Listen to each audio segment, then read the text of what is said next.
Mi nombre es Gabriela Arbeláez y yo les voy a hablar sobre lo que es el hipotiroidismo y el hipertiroidismo. Esto va a ser en secuencia de las clases de la doctora Daviana Villarreal y el doctor Luis Carlos Mesa a cargo de la materia de fisiopatología. Primeramente vamos a comenzar con qué es la glándula tiroides. La glándula tiroides va a ser una glándula pequeña con forma de mariposa ubicada en la parte frontal del cuello, justo debajo de la nuez de Adán. Esta se encuentra adosada a ambos lados de la tráquea, compuesta por un lóbulo derecho, un lóbulo izquierdo, un lóbulo piramidal, y estas están unidas entre sí a través de un istmo. Estas van a producir una serie de hormonas llamadas las hormonas tiroideas, que va a estar conformada por la triiodotironina, que va a ser la T3, y la tiroxina, que va a ser la T4. Estas van a causar un gran impacto tanto en la salud como en el metabolismo del ser humano.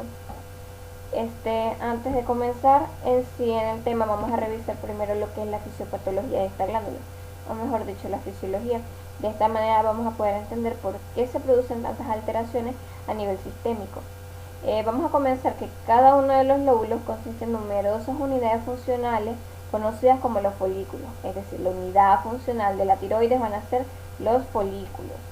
Estos folículos van a estar conformados por una serie de células, como vemos aquí, y esas células las vamos a llamar células foliculares cuboidales, que son estas en forma de cubo. Estas en su interior van a contener un coloide, que va a ser rico en tiroglobulina, cuya molécula va a contener las hormonas tiroideas.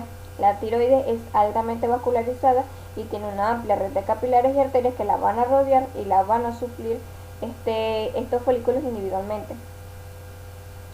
Además de las células foliculares cuboidales, vamos a identificar otro tipo de células a las cuales las vamos a llamar células parafoliculares o células C, que ese es el otro nombre por el cual se les conoce, que van a ser estas pequeñitas que están aquí.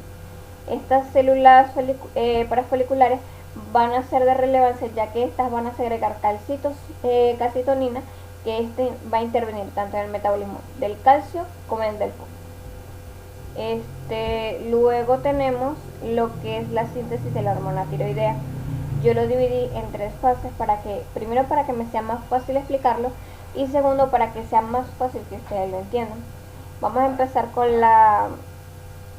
que la secreción de la hormona va a entrar al folículo y la sangre debe absorberla de nuevo a través del epitelio folicular para luego llevarla a la circulación sistémica. Pero ¿cómo va a ocurrir esto? Vamos a empezar primero con lo que es la captación del yodo.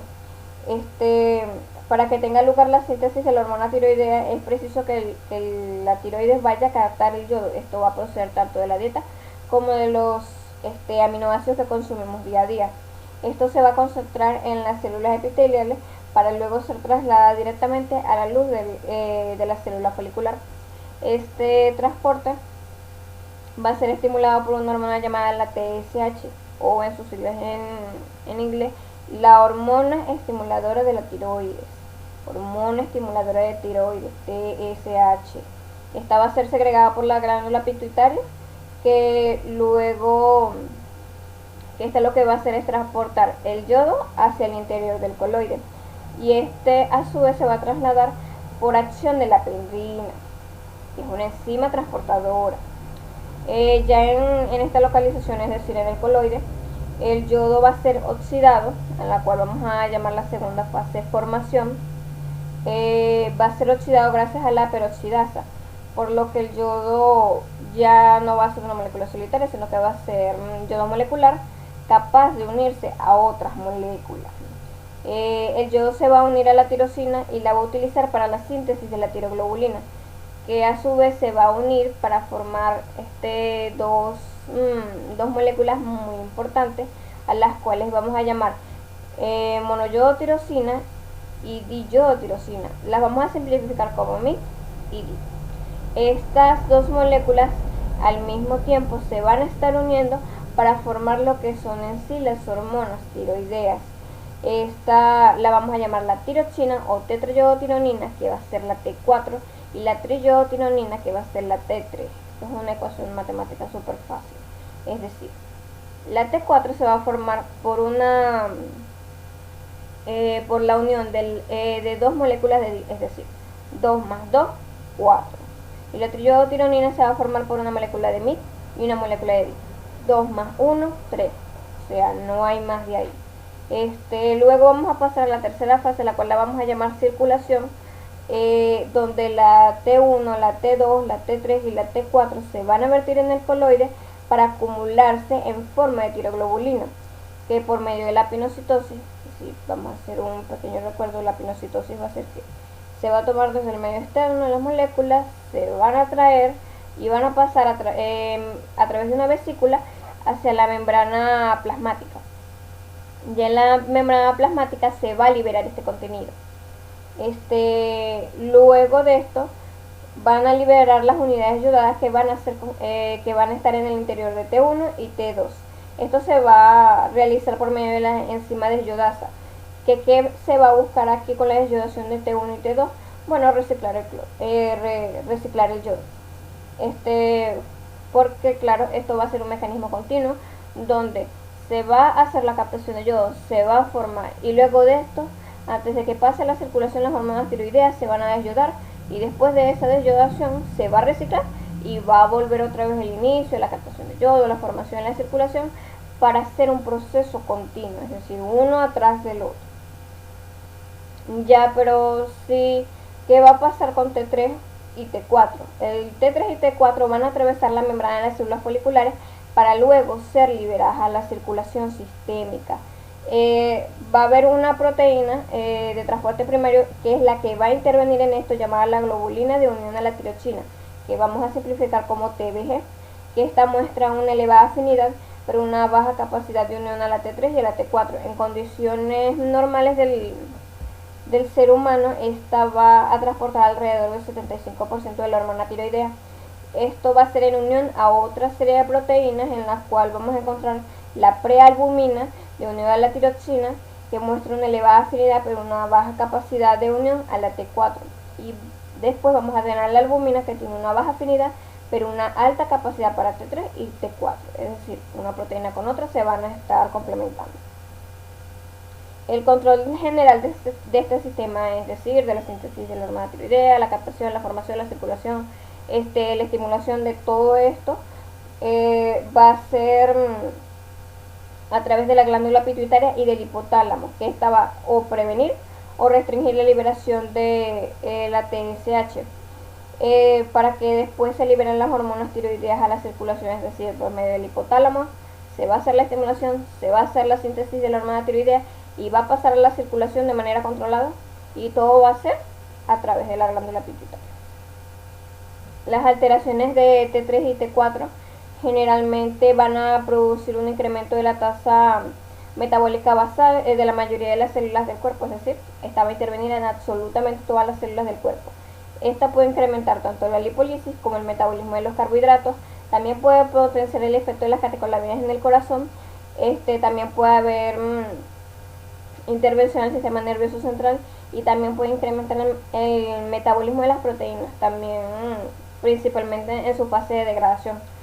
Esta también puede que aumente o disminuye el apetito, y también puede aumentar o disminuir el libido sexual, en cualquiera que sean los casos. Por esta misma razón vamos a ver que un desbalance de estas hormonas va a causar el hipo o el hipertiroidismo, porque tiene un efecto drástico en el cuerpo. Vamos a ver primero lo que es el hipotiroidismo para entrar en materia ya del tema.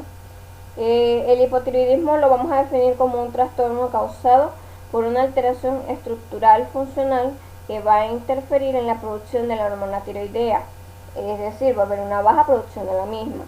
Esto lo vamos a dividir en hipotiroidismo primario e hipotiroidismo secundario.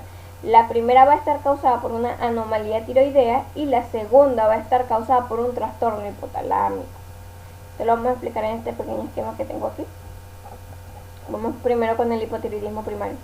En el hipotiroidismo primario, va a representar el 99% de los casos de hipotiroidismo. La tiroiditis de Hashimoto va a ser la primera causa de hipotiroidismo primario, es decir, en la gran mayoría de los pacientes se va a ver esta anomalía. La alteración de la síntesis de la hormona tiroidea se debe a una destrucción o una apoptosis de las células tiroideas por un trastorno autoinmune. Te lo voy a explicar un poquito más adelante con más calma.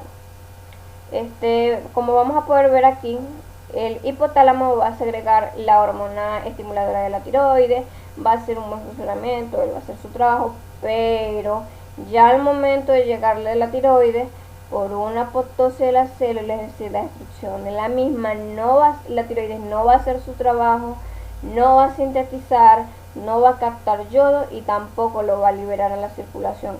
Es decir, no, o sea, el hipotálamo va a seguir cumpliendo su trabajo normal, va a seguir cumpliendo sus funciones, pero por más que lo haga, la tiroides no va a funcionar. En el segundo caso tenemos el hipotiroidismo secundario, el cual es una causa rara de hipotiroidismo, y esto es ocasionado por una insuficiente estimulación de una glándula tiroidea normal. Es decir, más que todo es un trastorno hipotalámico, donde el hipotálamo no va a liberar de manera correcta la hormona estimuladora de tiroides, y la tiroides va a intentar hacer su trabajo, pero no va a segregar la hormona como es debido. Y esto va a ser causada por un tumor hipofisiario, una necrosis hipofisiaria posparto, un traumatismo o una alteración hipotalámica. Aquí les desglosé un poquito mejor lo que es el hipotiroidismo primario, que es por causas autoinmunes. Vamos a ver que va a haber una inflamación linfocitaria a causa de anticuerpos antitiroideos circulantes y antiglobulina. Esta generalmente es de un 20 a un 50%. La autorreactividad contra los antígenos tiroideos puede estar mediada por linfocitos TH1 y linfocitos TH2, pero más generalmente es por linfocitos TH1. Aquí se me escapó como un 7, ¿verdad? Pero esto no tiene nada que ver. También existe una relación negativa entre los linfocitos reguladores y los linfocitos TH1, lo que aparentemente están aumentados en los trastornos autoinmunes tiroideos y sobre todo en la tiroiditis de Hashimoto, que nombré anteriormente. Primero vamos a encontrar que las células o los linfocitos TH1 van a ejercer su efecto patogénico a través de la liberación de interleucina 17, la interleucina 17F y la interleucina 22. Esto va a llevar a una síntesis de quimiosina para luego una síntesis de citocinas proinflamatorias. Esto va a ser causado en las células resistentes, por lo que este tipo de tiroidismo va a causar un aumento de la hormona estimuladora y una disminución de la hormona tiroidea, por lo que esto va a disminuir su metabolismo y esto, como ya les expliqué anteriormente, este hipotiroidismo primario siempre va a ser por causas autoinmunes.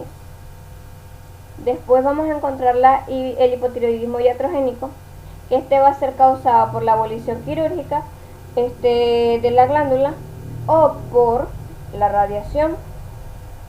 Es decir, puede ser causado por una tiroidectomía, bien sea parcial o total, como tratamiento del hipotiroidismo, que puede ser por una neoplasia, y así como la aplicación de yodo radioactivo para tratar el mismo hipertiroidismo. Es decir, como tratamiento para el hipertiroidismo, yo hago algunos de estos dos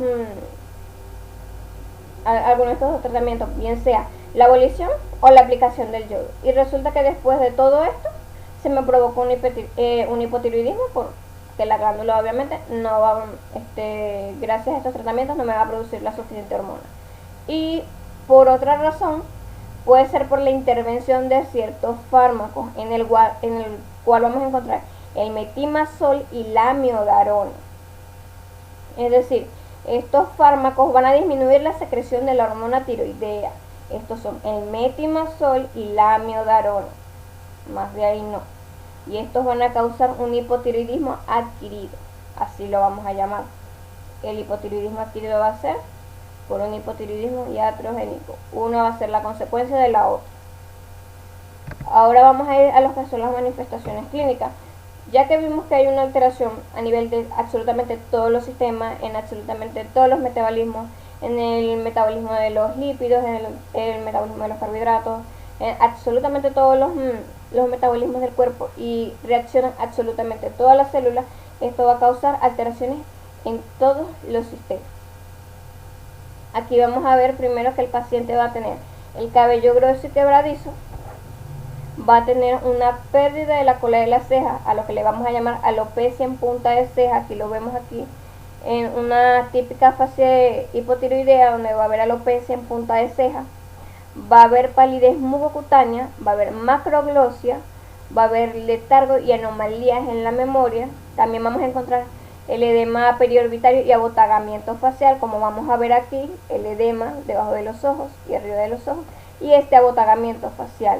También la persona va a desarrollar una voz ronca y gruesa, y esta va a tener una disminución de la sudoración. Esto va a ser a nivel de piel y anexo.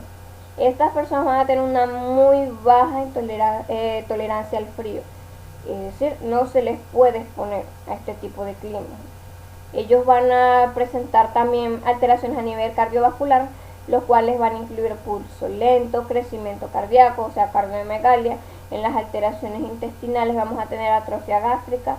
También va a haber una ganancia ponderal, es decir, van a tener aumento de la circunferencia abdominal, pueden presentar estreñimiento. En el caso de las mujeres se va a presentar menorragia. También va a haber debilidad muscular y edema periférico, que puede ser en manos, pies o en otros, o también puede ser en la cara. Más que todo va a ser también postural.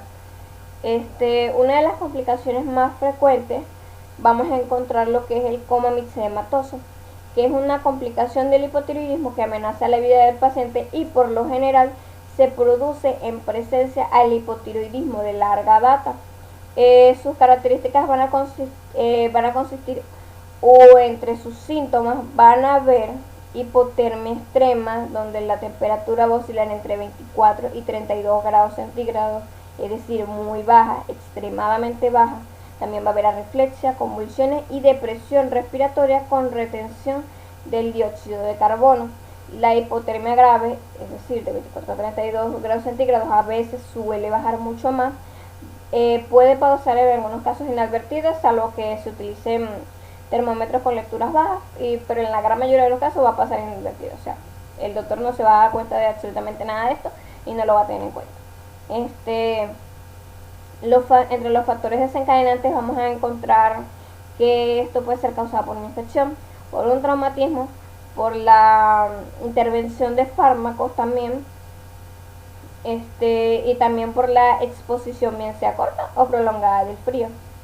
En materia general, para diagnosticar un hipotiroidismo, esto se va a basar en el juicio clínico. También se van a analizar los signos y síntomas del paciente y en algunos casos, o en la mayoría de los casos, para confirmar absolutamente todo el cuadro, se va a indicar la medición de la concentración sérica de la hormona tiroidea estimulante, es decir, de la TSH, que va a ser la prueba más sensible, así como la medición de la tiroxina libre.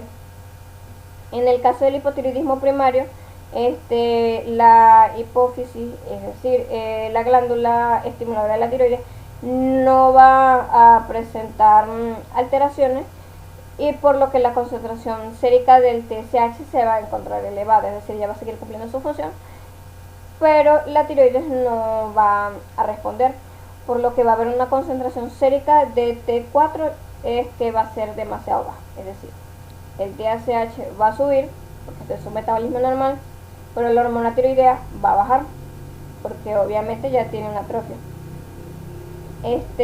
También en el hipotiroidismo secundario, en el caso del hipotiroidismo secundario, las concentraciones séricas de la T4 libre y de la TSH son bajas, porque como ya les expliqué, se deben a trastornos hipofisiarios, es decir, la glándula no va a segregar la hormona estimuladora, no va a haber metabolismo de tiroides, o sea, el metabolismo de la tiroides va a ser muy deficiente y va a haber una deficiencia en la producción de la hormona tiroidea. 1 más 2 está listo. En algunos casos, por ejemplo, como ya les expliqué en la sintomatología, en las mujeres va a haber una menorragia, o por lo que en algunos casos no es raro encontrarlo, que los pacientes pueden presentar una anemia, que en general puede ser normocítica normocrómica, y también puede ser en algunos casos macrocítica por una anemia perniciosa. La anemia no necesariamente tiene que ser grave, solamente es una indicación, o sea, es necesario hacer el hemograma para confirmarla, pero es más que todo indicatorio, ya que la persona puede presentar una hemoglobina entre 9 9 o 10, o sea, no está tan baja. Y ya cuando se corrige el estado de hipometabólico, perdón, la anemia va a desaparecer y eso puede durar alrededor de 6 o 9 meses. O sea, no necesariamente es un signo de alarma. Después vamos a encontrar lo que es el hipertiroidismo, que va a ser nuestro segundo tema. Esta va a ser una tirotoxicosis por un estado hipermetabólico causado por la concentración elevada de T3 y T4 libre, es decir, que se encuentran en la circulación sistémica. En el hipotiroidismo la concentración sérica de T3 suele aumentar mucho más que la concentración de la T4, lo que puede deberse a mayor secreción de la T3 o a la conversión de la T4 en T3 en los tejidos periféricos. Esto en algunos pacientes solamente va a haber aumento de la T3, a lo que vamos a llamar tirotoxicosis por T3. Esto nos va esto puede desarrollarse en cualquiera de los trastornos que habitualmente causan hipotiroidismo, y las causas más frecuentes de la hiperfunción de la glándula vamos a encontrar a la enfermedad de Graves, que esta va a ser un trastorno del sistema inmunitario, lo que me va a causar una sobreproducción de la hormona tiroidea, que se caracteriza por los siguientes síntomas: esta va a cursar con bocio, con exoftalmo y dermopatía invasora. Esta va a representar el 85% de los casos de hipertiroidismo, es decir, es la más común, y esta la vamos a asociar con enfermedades autoinmunes como la diabetes tipo 1, el vitiligo, la anemia perniciosa y el encanecimiento prematuro. Y otra de las causas más frecuentes vamos a conseguir el bocio hiperfuncional, que también se le puede llamar bocio tóxico solitario o bocio tóxico multinodular, que a menudo es secundario a mutaciones del gen receptor de la TSH, lo que va a causar una activación continua de la tiroides. Los pacientes con bocio nodular tóxico no experimentan manifestaciones como las que ya mencioné en la enfermedad autoinmunitaria, ni tampoco tienen anticuerpos circulares identificados en pacientes con la enfermedad de Graves. Asimismo, a diferencia de la enfermedad de Graves, los bocios tóxicos solitarios o los multinodulares también no suelen remitir en la gran mayoría de los casos. Pero ¿cómo vamos a hacer un diagnóstico de esto? Esto se puede hacer por la demostración de al menos de uno o más nódulos en la tiroides, mediante bien sea la palpación, una ecografía o una gammagrafía. También vamos a tener la presencia de la hormona tiroidea T3 y T4, que van a ser normales o elevadas con una TSH baja. También podemos encontrar la presencia de un nódulo que capta yodo radioactivo cuando se realiza una gammagrafía de tiroides. A esto lo vamos a llamar nódulo caliente. Después vamos a ver las manifestaciones clínicas, que estas van a ser muy importantes.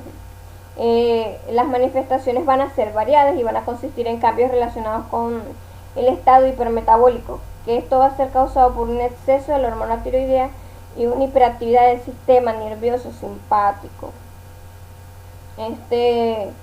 La concentración excesiva de esta hormona tiroidea va a provocar un aumento del metabolismo basal, por lo que vamos a ver que en las pieles y en los anexos la piel del paciente va a ser blanda, va a ser caliente y enrojecida. Esto va a ser debido a un aumento del flujo sanguíneo y a una vasodilatación periférica, lo que va a servir para aumentar la pérdida del calor, y este tipo de personas va a ser muy intolerante al calor. También por el aumento del metabolismo catabólico va a causar una pérdida de peso a nivel de lo que es el aparato gastrointestinal, más sin embargo, a pesar de que estos pierden peso y pierden masa muscular por aumento de todos estos metabolismos que ya les mencioné antes, la persona presenta un incremento del apetito. Más sin embargo, no se metabolizan todos estos nutrientes que él va a consumir. También vamos a ver que existen manifestaciones a nivel cardíaco, que estas siempre van a ser las primeras y las más frecuentes.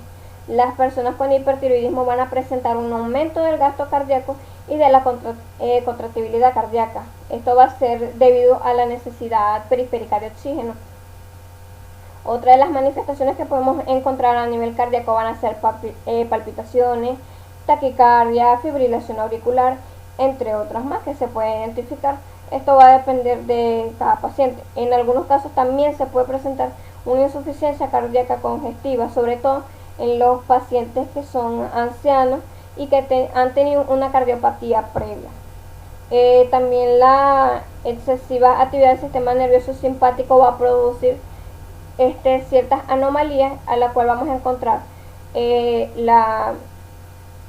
temblor de las manos, también va a haber sudoración, va a haber una labilidad emocional, es decir, la persona siempre va a estar sensible, va a estar exaltada, siempre va a estar predispuesta. Estos también van a presentar fatiga, ansiedad, inquietud, o sea, la persona siempre va a estar muy nerviosa. A nivel del aparato reproductor vamos a encontrar que en la mayoría de los casos se va a encontrar la infertilidad y la reducción del líbido.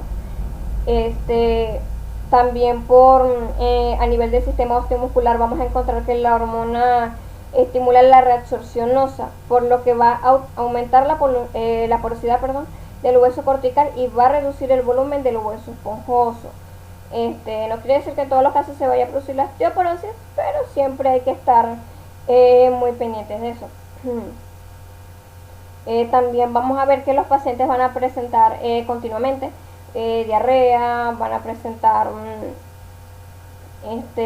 aumento del apetito, y vamos a introducir más bien vamos a definir un nuevo concepto al cual vamos a llamar tormenta tiroidea. Esta tormenta tiroidea se va a designar o va a ser el inicio brusco de un hipertiroidismo intenso, tormenta de las hormonas tiroideas.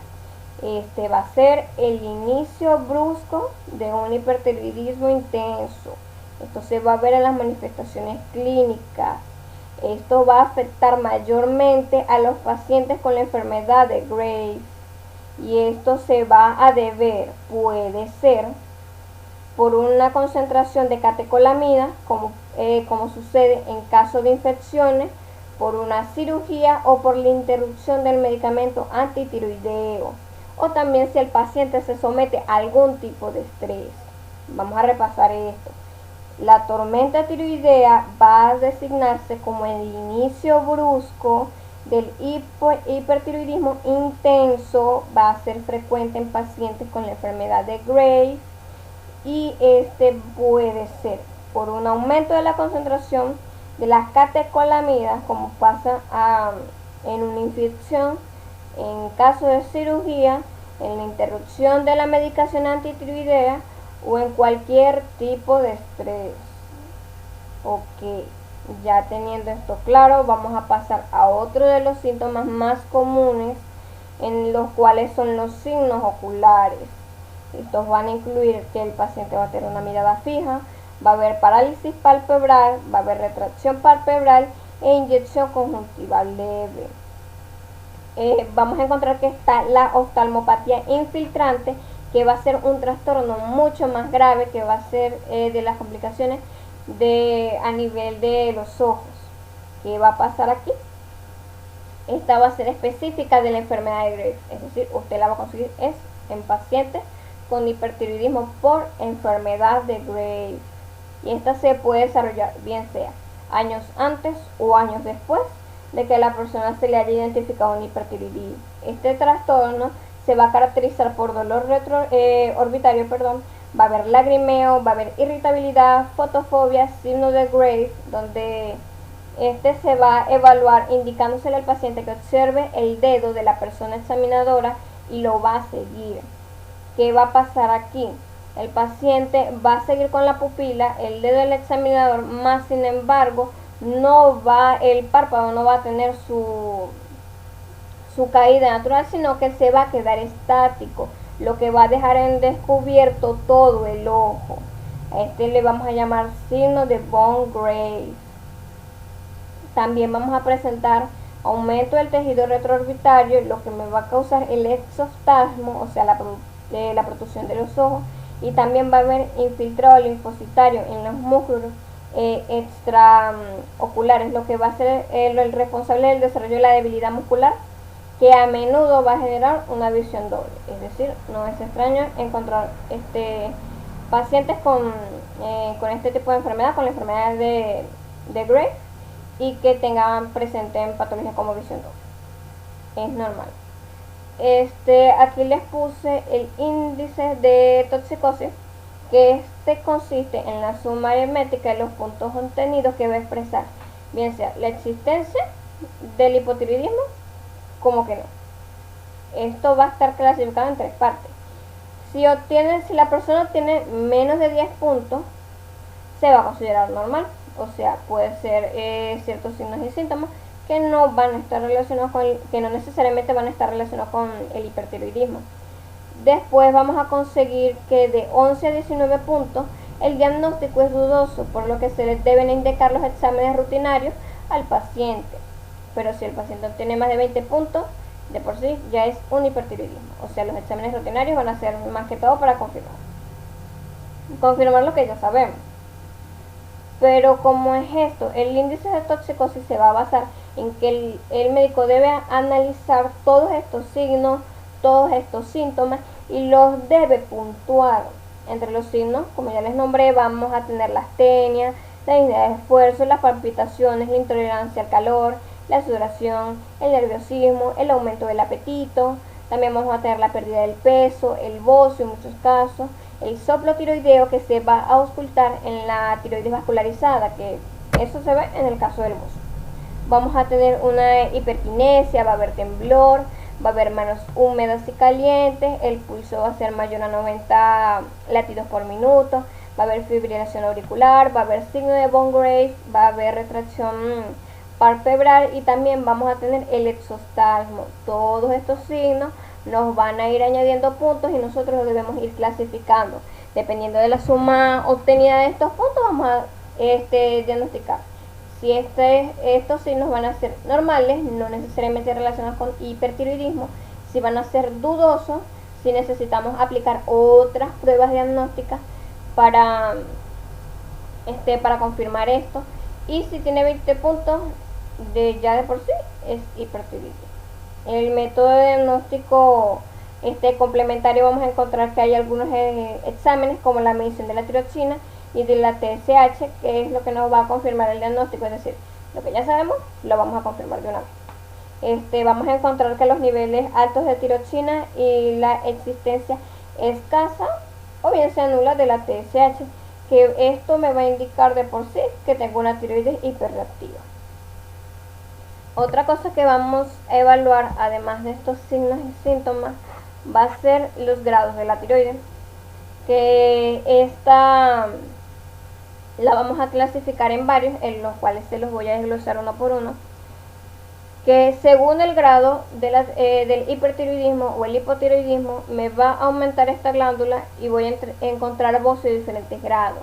El bocio de grado 1 va a ser una tiroides no palpable ni visible en el examen físico. Vamos a encontrar grado 1A, que va a ser la tiroides palpable a la deglución pero no visible. Después vamos a encontrar el grado 1B, donde la tiroides va a ser palpable y visible a la hiperextensión del cuello. Después vamos a tener el grado 2, que va a ser tiroides visible desde cualquier ángulo. Después vamos a encontrar el grado 3, que va a ser bocio deformante.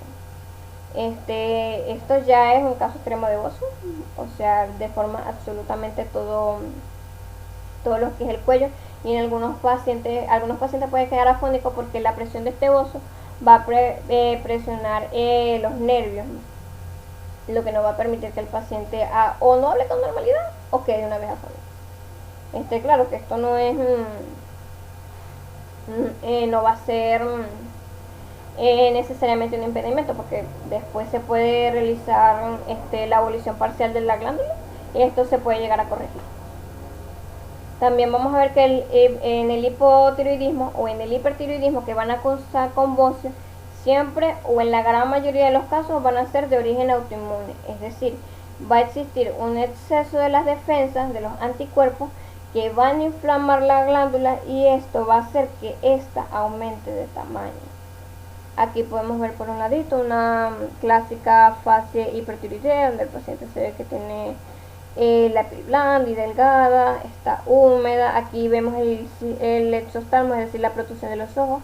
Vemos el signo de Von Graves, que es esto, donde el párpado no va a seguir su curso natural, sino que va a dejar en descubierto el ojo. También esto se llama retracción palpebral. Vamos a ver que el paciente tiene el cabello quebradizo y delgado y tiene contextura delgada. No necesariamente el paciente está desnutrido o malnutrido, sino que por el aumento del metabolismo este va a perder peso. Bueno, esta fue toda mi intervención. Muchas gracias.